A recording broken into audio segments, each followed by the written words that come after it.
That day, I woke up feeling anxious, in need of change. My blonde hair, long down to my waist, had always been my most distinctive feature, the center of many compliments and, in some way, a big part of my identity. But something inside me was crying out for a transformation, to leave behind the old and make way for the new. I stood in front of the mirror, clippers in hand, staring intently at my reflection. There was something therapeutic about the idea of cutting it all off, as if with each strand that fell, I could shed the worries and the weight of the past. With a mix of fear and excitement, I turned on the camera to document this act of liberation. I detached the comb from the clippers, leaving it in its most extreme setting, a zero cut. My heart was pounding, each beat resonating in my ears almost as loudly as the buzzing of the clippers. It was now or never. With a decisive gesture, I brought the device to my forehead and began to slide it backward.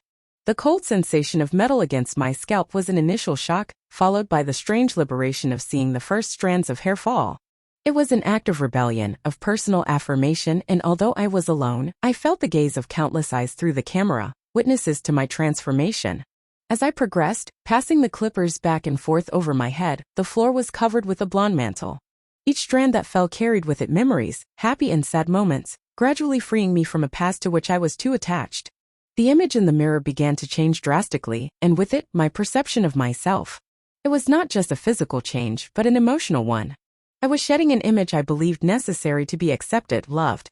Now, with each pass of the clippers, I felt more myself, more authentic. However, as the process advanced, the reality of my decision began to weigh on me. The monotonous sound of the clippers turned into the marker of a point of no return. At first, there was a kind of adrenaline in the act, in euphoria for the radical change. But then, seeing my hair, that part of me that I had cultivated and cared for so many years, reduced to nothing, the emotion gave way to uncertainty. Who was I without my long hair? How would others see me? How would I see myself? Halfway through, I stopped for a moment to look at myself in the mirror. The person returning my gaze was almost unrecognizable. Half of my head was covered in blonde hair, and the other, bare, showed my scalp for the first time in my life. It was a surreal moment, a direct confrontation with my changing self. And then, the tears began to flow. They were not of sadness, nor of regret, but of a complex mix of emotions that overwhelmed me. It was fear, liberation, uncertainty, all at once. I continued, the clippers now moving with more determination. I wanted to finish what I had started, to complete my transformation.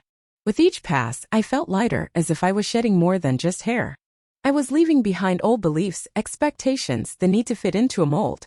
Now it was just me in my purest and most vulnerable form. Despite the tears, a smile began to form on my lips. There was something deeply empowering about this act, in choosing for myself how I wanted to be seen, in defying norms and expectations. Finally, I finished. The clippers turned off, and the silence that followed was deafening. I looked at myself in the mirror, touching my scalp for the first time, feeling its smoothness and the small imperfections I had never felt.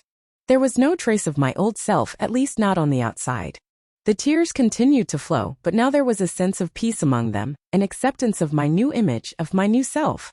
I looked at the camera one last time, my reflection on the screen showing an image I could have never imagined for myself, but that I now fully embraced.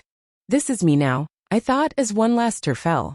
I turned off the camera and stood there in the silence of my room, surrounded by the remnants of my old self. It was the end of an era and the beginning of another. I didn't know what the future would hold, how the world would receive me with my new appearance, but at that moment, none of that mattered. I had made a decision for myself for the first time in a long time, and it filled me with a profound sense of freedom.